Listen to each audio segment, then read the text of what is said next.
Namaste, and welcome to the first of many upcoming episodes of the Inward Way podcast. This is your genial host. Well, some people say genial. Depends on which classes they have. This is Jim Young.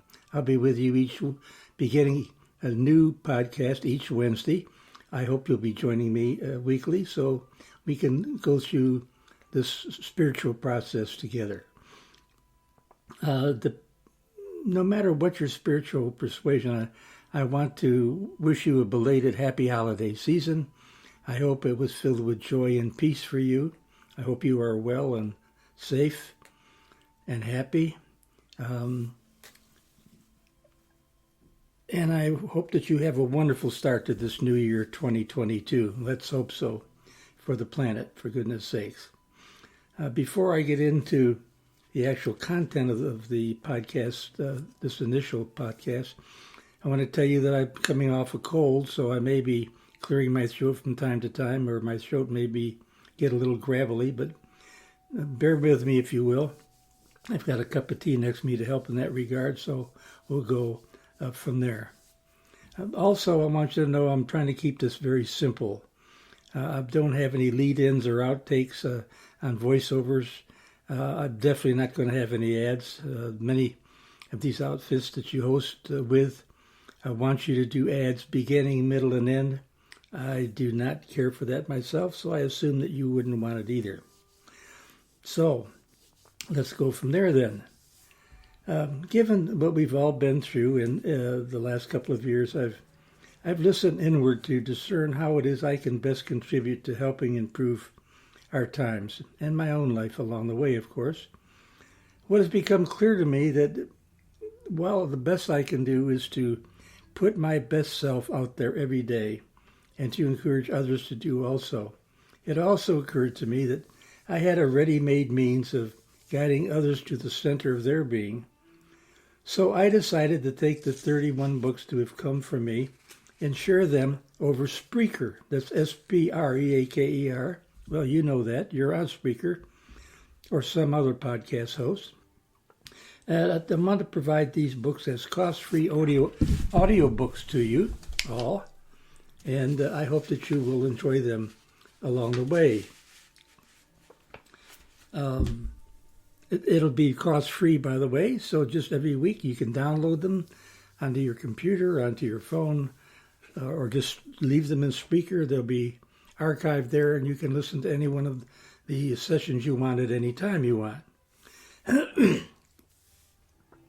The central theme that runs through all my offerings is that we all have at our disposal. Yes, all of us have at our disposal the innate means of becoming aware of and demonstrating the truth of our being, the truth. And we can replace our dependence on views of others for our inner reality with truth. What a shift that is, I can assure you. Along the way, I'll be exposing you all to a myriad of messages inwardly become aware, hoping this will inspire you to become aware of and demonstrate daily your very own inner voice. So I'm going to issue this warning. Please do not take what I say as gospel. That's not the purpose here. That would be putting my head on your shoulders, which is neither particularly comfortable, nor very pleasing to the eye, nor very helpful. So instead, use what resonates within you to help you focus on the awareness of your own inner voice.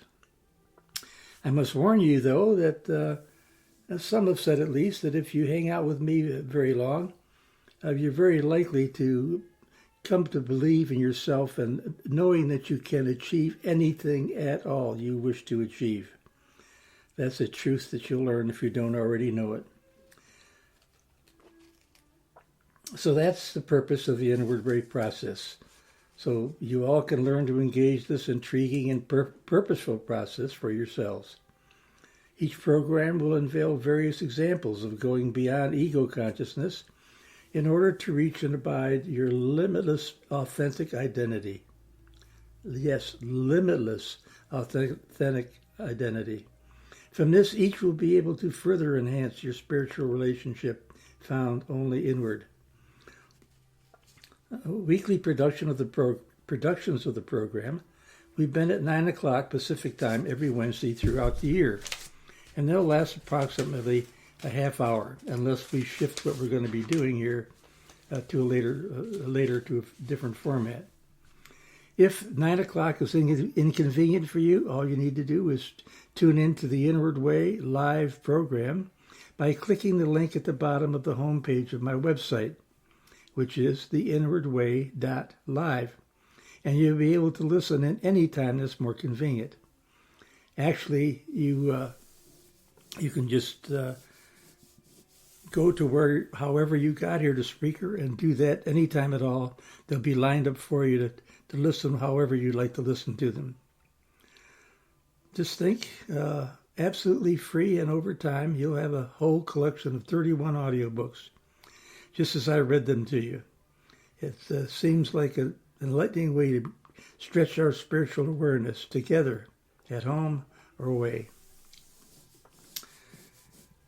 You may find it helpful to engage books that will inform the program content ahead of time. You may want to get ahead of the curve, so to speak, if you're one of those, or to follow through to embed the spiritual process in your everyday state of being, or just to follow along with me as I read. Sometimes that's helpful to people.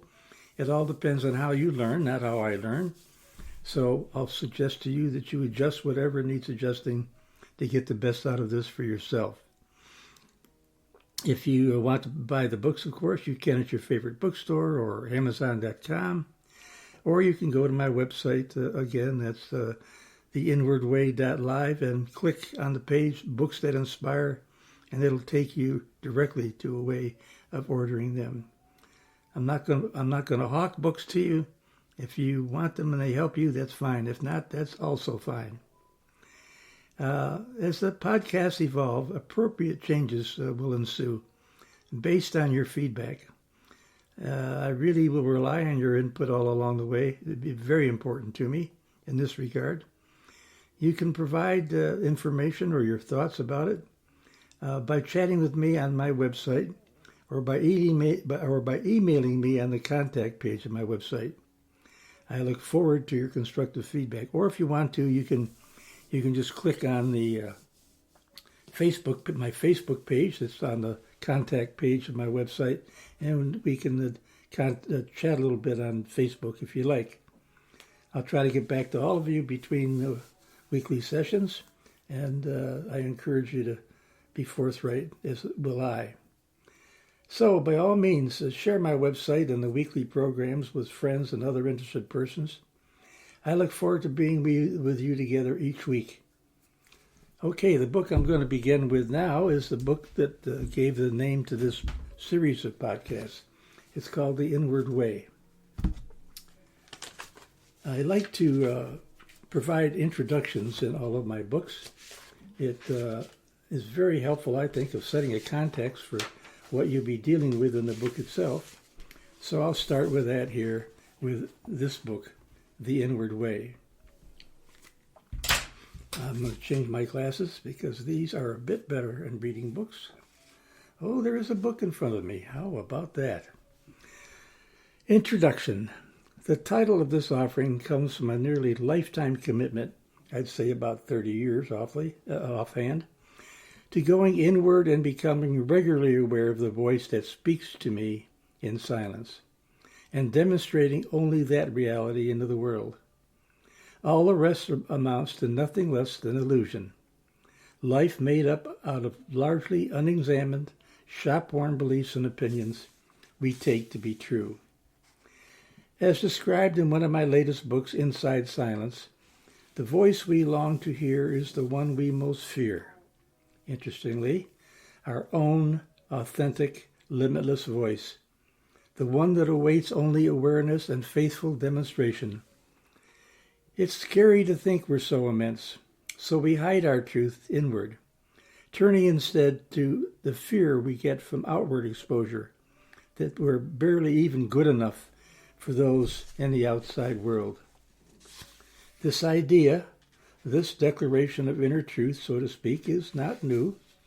Among nearly limitless admonitions from our past are these two, speaking on different levels of comprehension, which represent the truth of our being nonetheless.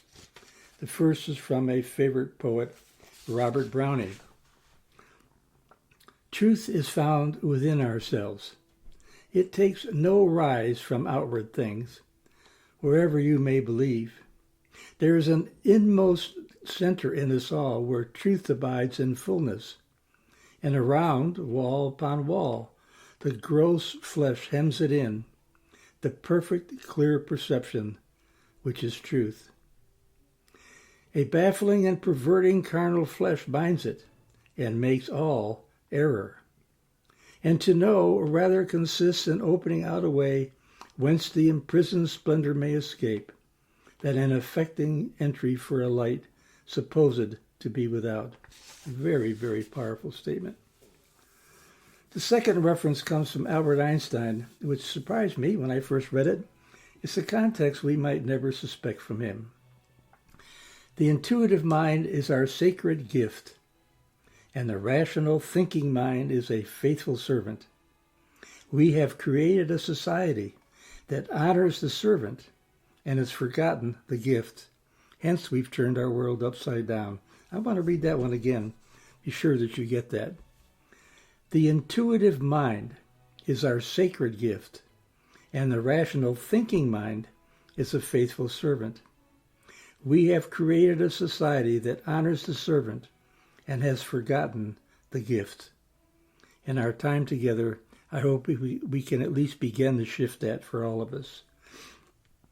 Given the guidance of these two sources alone, when taken inward for our own spiritual discernment, we come to see that much of what we have been told about truth and its source is erroneous. It's erroneous because it's driven mostly by an overabundance of ego consciousness gone mad, a self-assigned need for the power of the intellect over intuition. The voice we fear is a limitless wisdom found in spiritual consciousness. It's scary. Those are the whispers that come to us from the true immensity of our being as we listen inwardly, free from outer influence. Once we come to fully comprehend our real identity, the ineffable, infinite foundation of all truth, we overcome the need to name this sacred source. By the way, naming is an ego consciousness demand at any rate. And we simply extend that identity by setting it free as our life faithfully lived, day by day, moment by moment. This is the inward way. Part of the difficulty in accepting our truthful identity is that we fear that what it might actually be. Some might want to call this level of spiritual being intuition, others insight, still others inspiration or enlightenment, even others God. When one finally lifts the need for labeling or naming at all, we simply live faithful to our authentic identity, labels notwithstanding. Should you take this commentary to heart, one needn't go much further down the spiritual path to arrive at the conclusion that the synonym for identity, which I write in this book with the uppercase I, identity, could just as well be thought of as God, or life, or love, that which encompasses and drives only truthful identity through all life forms, which is what we are, of course, a life form, called by many names. We don't need to seek our identity. Listen, we don't need to seek our identity. We only need own what we truly already are. Then we can express our full, correct identity through all we say and do. I've let my inner voice have domain over pretty much of my life, completely, for about 30 years, and unless out of ego consciousness, I've temporarily forgotten my real identity. When immersed in it, however, getting out of my own way, I simply let the magnificence of that inner voice show the way, mostly through imagery that comes through these same fingers that now type this very language. It's then that I hear my real identity shaping the outcoming text to reflect the immensity of my utmost being. Thus, what you will see in the body of the text that follows will be regular references to God as inner voice, intuition, or some similar term.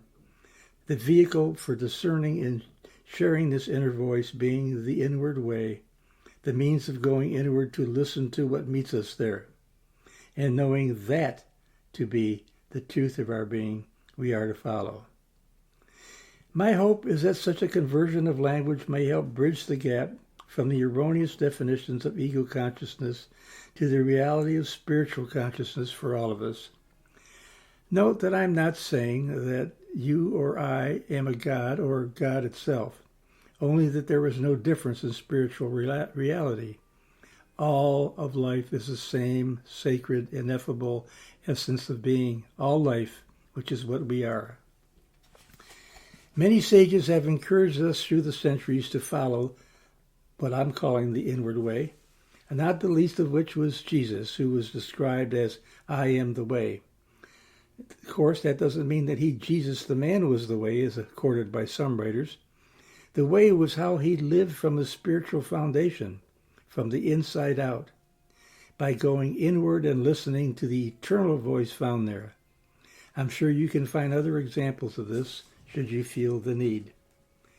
For now, however, simply allow yourself to let this newfound awareness find its way into the fiber of your being and see how it translates, resonates, and assimilates throughout the rest of this book and in your daily life. Should you wish to further awaken your innate ability to listen to the renderings of your inner voice, you may find the simple process described in either of two other books for me to be helpful. The first is Perfect, Just Like You, and the second is The 3 Questions, a simple process for spiritual fulfillment. We'll be moving on to that book in February. If you want to get ahead of the game, I think you'll find it exceptionally helpful and enlightening. One simple caution. Again, do not take what you find in what follows to be the truth for you. Don't allow me to put my head on your shoulders. What comes from me simply represents what I have discerned inwardly, as but a reference that may awaken your own capacity for discerning inwardly, hearing truth speak to and for you. Just remember this, silence is not empty. Silence is full of answers, truthful answers. Listen faithfully. This is my wish for you and my own purpose. Live faithfully. That is the introduction. Now the rest of the book is a series of posts that I have found all through the social media offerings. And in each case, if I have been moved by it, if I have resonated with it, I then go inward to see what my inner voice says about that particular post. So we'll do several of those in the time we have left, about 10 minutes or so. Here's the first one. Let go of expecting people to be a certain way just because you are. You are a deep soul with a big heart. Not everyone will understand or respect that. Detach yourself from wanting to be understood and flow in your self-love. Who and what will be in your life will reveal itself. Quite profound. So many of us like to influence others on their journey. As parents particularly, do we ever. And many of those who like others to be as we want them to be, rather than simply living faithfully to and supporting others and being what they already are. The same rings true about how we feel toward ourselves, though. Many want to be as they have come to believe they either are or are to be, or as they've come to believe they already are. Usually something less than even good enough for those around us. The truth of the matter is that it's none of our business what anyone else thinks about us, no matter how good or bad it may seem in the moment. People see us as they think they are, not as we really are. When we finally become aware of our real identity and purpose, we set aside all desire to be understood, respected, liked, let alone even seen. All of us are deep souls, powerful souls, endless love expressed into the universe. The unfortunate part is that most aren't even aware of such a vision of self, let alone own the reality.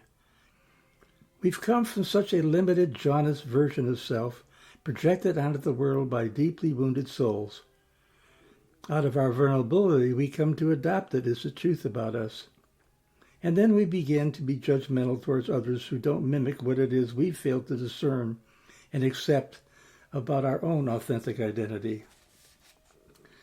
The urge to be judgmental or to want others to respect what we are when we don't even acknowledge it about ourselves is a sure calling to look inward, to connect with the inward voice, the only source of truth about ourselves.